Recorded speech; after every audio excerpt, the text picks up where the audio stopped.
जी मैंने कहा दिक्कत रहा हो गई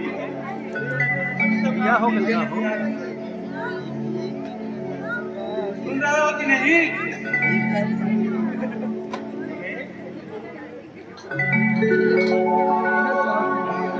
रमेश, क्या सोच रहे हो रमेश? हरीना, अरे आज घर की बहुत याद आ रही है मुझे। आए हुए महीनों हो गया और मैंने पिताजी का हाल तक नहीं पूछा। ना पिताजी ने कोई पत्र लिखा, ना इधर से मैंने कोई जवाब दिया। बड़ी याद आ रही पिताजी, बस इन्हीं को सोच रहा था। बाबूजी ठीक ही होंगे, आप नाहक ही परेशान हो रहे हैं।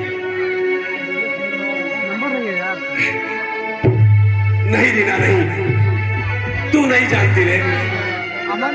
बाबूजी ने मुझे पढ़ाने लिखाने के लिए घर जमीन जायदाद उस ठाकुर के यहाँ गिरवी रख दिया है। यहाँ तक कि बाबूजी का रोम रोम उस ठाकुर के कर्ज में डूबा हुआ है। मुझे तो बड़ी चिंता सताए जा रही है। ना जाने वो ठाकुर मेरे देव तुल पिता पे क्या सितम ढा रहा होगा। अमन को पापा मार देगा। बाबूजी तो मुझे लगता है क्षमा कर देंगे। जब हम गांव जाएंगे तो उनसे माफी मांग लेंगे। न जाने किस परिस्थिति में हमारा विवाह हुआ है, ये सब हम जब उनको बताएंगे तो हमें लगता है वो जरूर माफ करेंगे। रीना, तू बड़े सहज से बोल दी रहे। जब ये बाहर पिताजी को मालूम चलेगा कि मैंने शादी तक कर लिया है, मुझे तो समझ में नहीं आ रहा है कि उनकी प्रश्न करती निगाहों का मैं सामना कैसे कर पाऊंगा। मुझे समझ में नहीं आ रहा है। तुम ना क्यों परेशान हो रहे हो रमेश?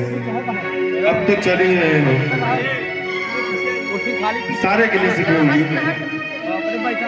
रीना, जब मैं घर से निकल रहा था तो मेरा मित्र बहादुर ने एक बात कहा था कि भाई जो शहर जाता है वो वही का रह जाता है। पता नहीं क्या ऐसा शहर की हवाओं में जादू है। और मैं अपनी निजी स्वार्थ की जिंदगी में उस देवतुल्य पिता को भूल गया। मुझे समझ में नहीं आ रहा है कि मैं कैसे ऊपर वाले से माफी मांगूंगा। बड़ी आस लगाए थे मेरे पिता, मुझे कुछ समझ में नहीं आ रहा रीना। मैं कितनी बार बोल रही हूँ आप परेशान ना होइए। अच्छा रीना, हाँ बोलिए रमेश जी। सही कर रही हो। जल्दी घर चलने का प्लान करते हैं और चल के सबसे पहले उस निर्दयी ठाकुर का एक रुपया चुकता करेंगे और बाबूजी को कर्ज मुक्त कराएंगे। जाके मेरी आत्मा को शांति मिलेगा। ठीक है बाबा, ठीक। अच्छा रीना, कल सुबह का ट्रेन हम लोग को लेना है। अभी मैं ऑफिस जा रहा हूँ और जल्दी वहां से आता हूँ। सुबह सुबह हम लोग को निकलना होगा। तुम जाके सामान पैक करो। ठीक है, मैं सामान पैक कर लेती हूँ। और हाँ, आते समय थोड़ा सा सब्जी लेके आ जाएंगे। ठीक है, मैं बाहर के लिए रास्ते में चलने के लिए कुछ खाने का प्रबंध कर सकूँ? ठीक है बाबा, मैं सब चीज लेके आता हूँ। हाँ, ठीक है, बोलिएगा नहीं।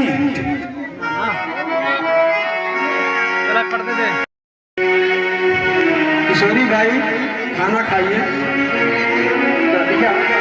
जी भाई, खाना खाइए।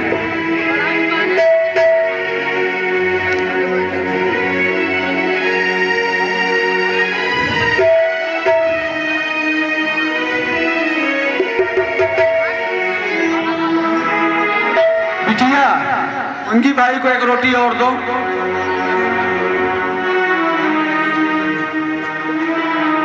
किशोरी भाई एक रोटी और दो। सरकार आवत था।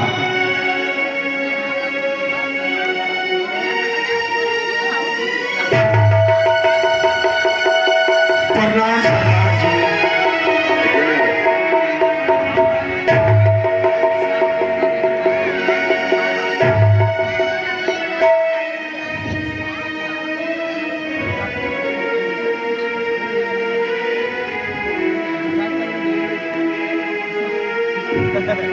ये मनोहर, हाँ सरकार। क्या हो रहा है?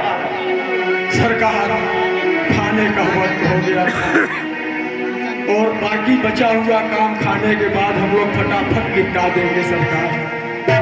जैसे ही रोटी का निवाला मुंह में लिया वैसे ही आप आ गए सरकार। अच्छा, हम आ गए तो हमारा अच्छा आना तुम्हें अच्छा नहीं लगा? क्यों नहीं सरकार, ऐसी कोई बात नहीं है सरकार। आपकी ही दी हुई रोटी तो हम लोग खाते हैं सरकार। क्या बात बोला रे मनोहर, हमारी दी हुई रोटी खाता है, हमारे टुकड़ों पे करता है, फिर तेरी हिम्मत कैसे हुई?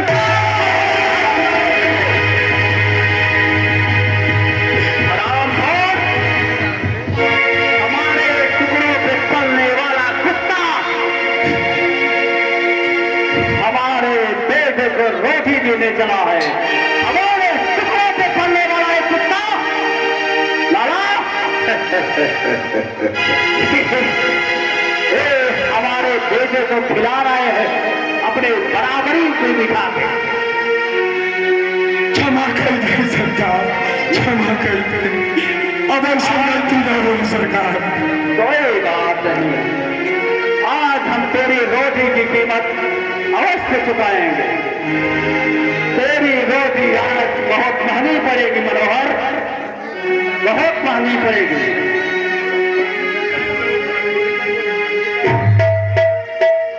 मालिक, एक बात बोलूं, ये जो जितने किसान हैं यहाँ पे का नेता है, ये सारे किसानों को बिगाड़ के रखा है मालिक। और ये हम गरीब आदमी हैं साहब, जीने दीजिए सरकार।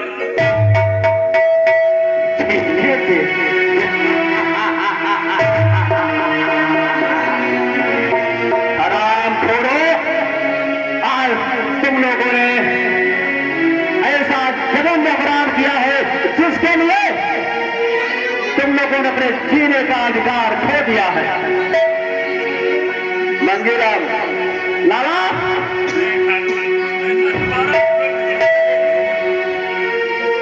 मंगीराम, ऐसा करो, इन दोनों को ले जाओ तहखाने में बंद करो। ले, मनोहर से हम आपके हीर चिपटेंगे।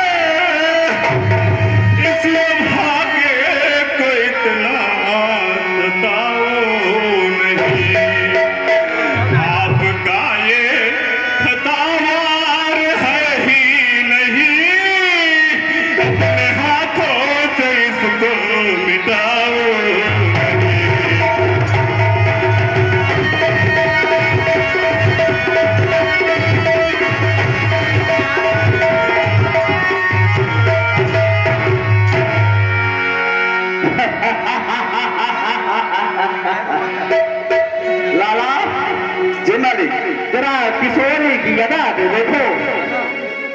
हमारा गुनहगार ये मनोहर है, उसकी बेटी है, उसकी वकालत किशोरी कर रहा है। मालिक हाँ? एक बात बोलूं, जब तक ये किशोरी आ रहेगा यहाँ कुछ मामला बनने वाला नहीं है। भीमा जी मुनीम जी। जग्गा किशोरी को यहाँ से पूरा करता हो। नहीं, रहम कीजिए मालिक, रहम कीजिए। मेरे भाई मनोहर पर इतना जुल्म मत ढाइए। सुनाई नहीं देता तुम लोगों को? अरे नहीं, छोड़ दीजिए ठाकुर, क्षमा कीजिए मेरे भाई मनोहर। मनोहर भाई। हाँ सरकार।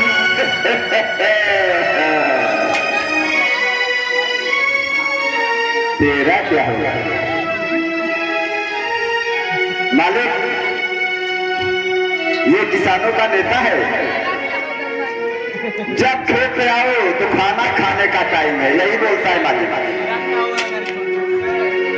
चल बेटा,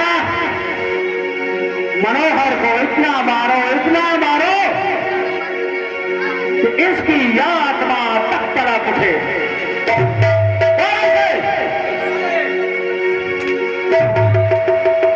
अरे हराम खोरे, मनोहर उधर है, मंगूलाल है।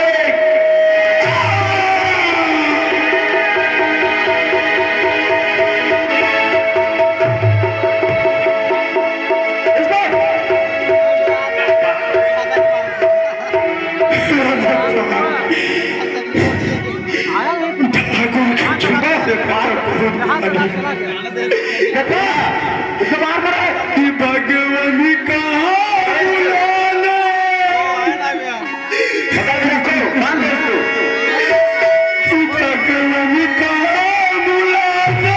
लैला मोर खबरिया हो, खबरिया एक दिन माटी में मिली।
रुक जाइए, हम गरीबों पे थोड़ा रहम कीजिए बड़े मालिक। मैं छोटे सरकार से पहले ही कह रही थी कि वो रोटी ना खाए, फिर भी उन्होंने जबरदस्ती खाया। इसमें मेरे पिताजी की क्या कसूर है मालिक? पिताजी की क्या कसूर है? एक तो आप पिताजी की एवज में हमारी जमीनों को पहले ही कस्बा कर लिए हैं।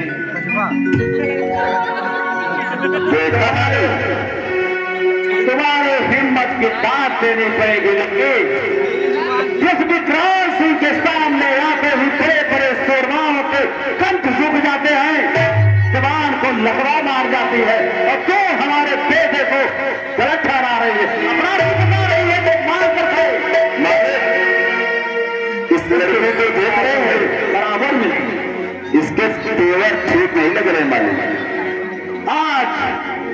निकालो प्रेस सरंजाम और उसके मार के इसका अंगूठा लगाओ। इसका तो कुछ करना ही होगा। एक बात है मालिक, छोड़ दीजिए इसे। आप अपने हाथ क्यों गंदा करते हैं? आप जाइए और अभी इसका अंगूठा लगवा करके हम आते हैं।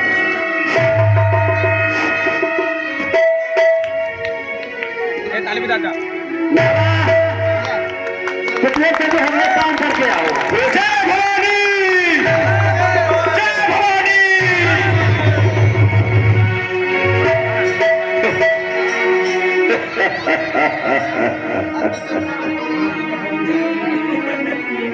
मनोहर,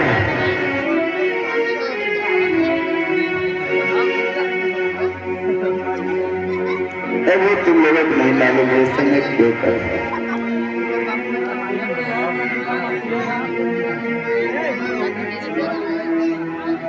सेरा जी मुनीम जी, ये लो। मालिक है पैसा चाय भाई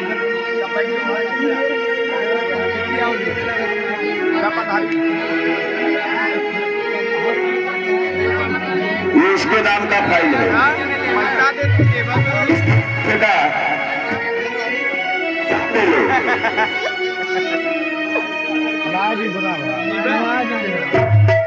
सेरा अंगूठा लगाओ जल्दी से, मरे न पाए तब से अंगूठा लगा लो पहले, ताकि सारी जमीन सरकार के नाम हो जाए। मंगे, तुम चाहते हो तुम्हारे शरीर पर हंटर न पड़े तो चुपचाप शांति से तमाश देखो।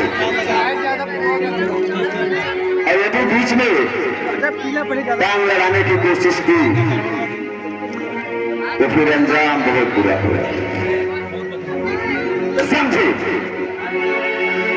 मुनीम जी किसानों का बहुत बड़ा नेता है, इसको जरा अच्छे से समझाइएगा। क्या हुआ? साइन कर, अंगूठे का निशान नहीं लिए? अंगूठे का निशान ले लिया मालिक। नहीं दे रहा है? ठीक है। मंगे और मनोहर, उठा इसको, खड़ा कर।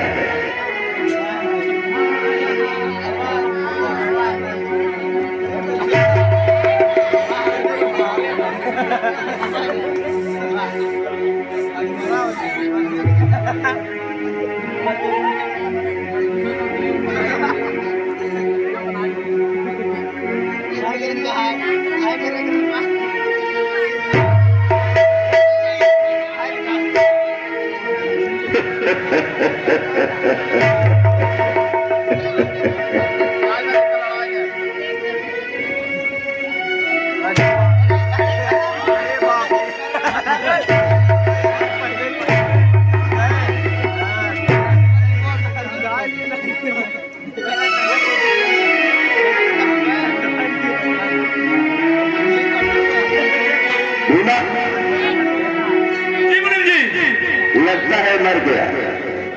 लग तो रहा है मुनीम जी। इसको किसी नाले में फुकवा देना। जी मुनीम जी। सेना उठा इसको।